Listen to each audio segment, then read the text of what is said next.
Ce 13 novembre est un jour particulièrement douloureux à la mémoire des Français et notamment des Parisiens.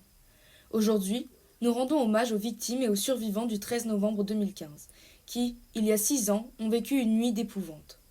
En ce jour de commémoration, la France et Paris se souviennent et pleurent leurs morts. Mais c'est aussi l'occasion de montrer au monde que les Français sont toujours debout, toujours dignes et déterminés à ne pas céder à la barbarie. Déterminés à défendre la liberté, la joie d'être ensemble, de boire en terrasse, d'aller voir un concert ou un match de foot. Car c'est bien cela que les terroristes ont voulu abattre il y a 6 ans. Souvenons-nous de ce vendredi soir qui s'annonçait joyeux. Les Parisiens étaient attablés aux terrasses des restaurants. Les supporters de foot étaient présents pour le match France-Allemagne, et les fans de rock avaient le plaisir de voir le célèbre groupe Eagle of Death Metal qui se produisait au Bataclan. À partir de 21 heures, tout bascule. Un commando composé de 3 équipes réalise une série d'attaques simultanées, coordonnées et revendiquées par l'État islamique. Paris et Saint-Denis sont plongés dans l'horreur et l'effroi. À la fin de la soirée, c'est 131 personnes qui auront perdu la vie et plus de 420 auront été blessées, sans compter l'ampleur du traumatisme psychologique que cette violence aura engendré. Il s'agit des attentats les plus meurtriers jamais commis en France. Plusieurs équipes de terroristes ont opéré à quelques minutes d'intervalle. À Saint-Denis, 3 kamikazes se font exploser, faisant un mort et plusieurs blessés.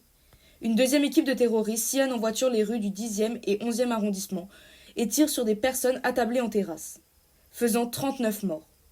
Mais sans aucun doute, l'attaque la plus sanglante de cette soirée terrible est celle qui va être perpétrée au Bataclan. C'est 1500 personnes qui se sont rassemblées ce soir-là pour écouter le groupe de rock américain Eagle of Death Metal.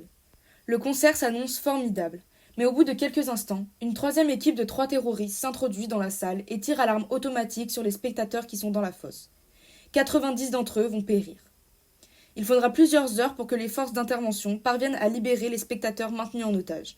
Au Bataclan, ce soir-là, les terroristes ont tenté d'assassiner la jeunesse française. Comment survivre? Comment continuer à vivre avec ces souvenirs? Et surtout avec le traumatisme simplement d'être vivant alors que tant sont morts. Derrière chaque victime, derrière chaque survivant, et au-delà de cette série d'attentats qui s'inscrivent dans la guerre qui oppose le monde libre au terrorisme islamique, il y a autant de destins individuels brisés et autant d'histoires personnelles à raconter. En ce jour de commémoration, nous accueillons Samuel Bali, un survivant de cette soirée de chaos et d'horreur. Bonjour, je m'appelle Samuel Bailly, j'ai 27 ans et j'ai été victime des attentats du Bataclan le 13 novembre 2015.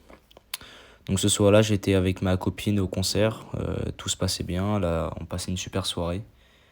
Et vers 21h45, on a entendu des bruits de tir. Donc on a d'abord cru à des pétards ou que ça faisait partie du concert.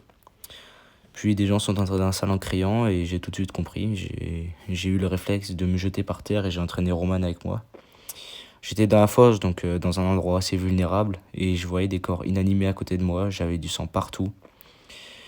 Durant 10 minutes à peu près, il y avait des coups de feu en continu. Et je me demandais quand est-ce que j'allais y passer en fait. Tous ces bruits de tirs mêlés aux cris de personnes, à l'agonie et à l'odeur de poudre me terrorisaient. J'avais les tympans qui sifflaient et le nez pris.